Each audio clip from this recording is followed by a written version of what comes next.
नमस्कार दोस्तों, the knowledge में आपका स्वागत है। मैं हूं हितेश गिरी गोसाई और आज हम बात करेंगे हमारे देश भारत का ज्योग्राफिकली जन्म कैसे हुआ। आज से करीब 20 करोड़ साल पहले हमारी धरती पर आज के दिखने वाले डिवाइडेड कॉन्टिनेंट्स नहीं थे। उस वक्त सिर्फ एक सुपर कॉन्टिनेंट या महाखंड हुआ करता था जिसे नाम दिया गया पैंजिया, और इसके चारों ओर सिर्फ एक महासागर था जिसका नाम था पैथालासा। और आज के सारे खंड इसी महाखंड पैंजिया में से विखंडित होके बने हैं। ये थियरी देने वाले वैज्ञानिक अल्फ्रेड वेगनर थे और उनका यह भी मानना था कि उसी वक्त उस महाखंड पे रेंगने वाले जीवों का विकास हुआ।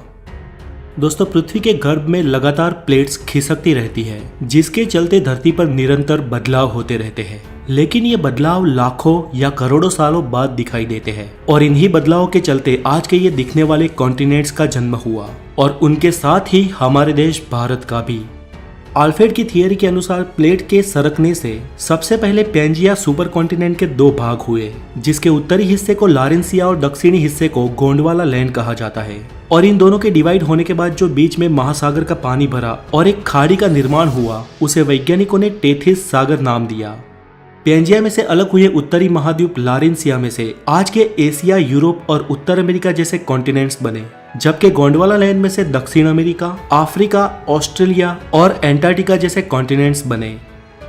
हमारा देश भारत भले ही आज भौगोलिक रूप से एशिया का भाग हो, लेकिन भारत का भूमि भाग उस वक्त वास्तव में गोंडवाना लैंड महाद्वीप का हिस्सा था और आज का अफ्रीका और भारत एक ही प्लेट पे टिके थे।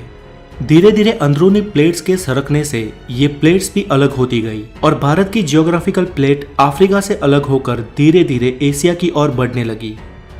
वो आज के लद्दाख हिस्से की ओर लगातार बढ़ती रही और एक समय इस प्लेट का एशिया के लद्दाख वाले हिस्से पे टकराव हुआ। दोस्तों, भूगर्भ में जब दो प्लेट्स का टकराव होता है तो भारी प्लेट नीचे की ओर सरक जाती है और हल्की प्लेट ऊपर उठ जाती है। उस वक्त भी ऐसा ही हुआ और आज के हिमालय का निर्माण हुआ।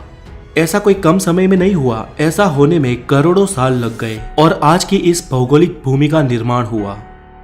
दोस्तों, आज भारत सिर्फ एक ही टेक्टोनिक प्लेट पे टिका है और लगातार ये भारत की भारी प्लेट हिमालय की ओर दब रही है और हिमालय दिन ब दिन ऊपर उठ रहा है। इसके साथ ही हिमालय के सारे पर्वतों की और माउंट एवरेस्ट की हाइट भी साल दर साल बढ़ रही है।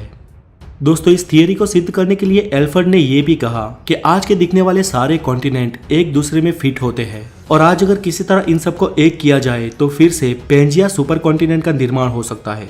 चले, ये तो एक संयोग भी हो सकता है, लेकिन अल्फ्रेड ने अलग अलग विस्तार में जाके उस महाखंडों की जीव सृष्टि का और प्राचीन खड़कों के अवशेषों का अवलोकन किया तो ये मालूम हुआ कि विविध अवशेष अलग अलग खंड में एक समान ही थे। इसके साथ ही अल्फ्रेड ने अपनी इस थियरी को सिद्ध करने के लिए कई सारे उदाहरण दिए। फ्रेंड्स, इस प्लेट्स के टकराव से भूकंप और ज्वालामुखी का खतरा रहता है। वैसे भारत में तो कोई खास सक्रिय ज्वालामुखी नहीं है, लेकिन हमारी इस एक प्लेट के सरकने से कभी कभी भूकंप के झटके महसूस होते हैं। हमारी अगली वीडियो में हम जानेंगे कि भूकंप और ज्वालामुखी का रीजन क्या है और लावा या मैग्मा कैसे बनता है। तो आज के लिए इतना ही। अगर आप नए हैं तो द नॉलेज को जरूर सब्सक्राइब करें और इस वीडियो को लाइक करें, हो सके उतना शेयर करें और अपना ख्याल रखें। Have a good day, take care.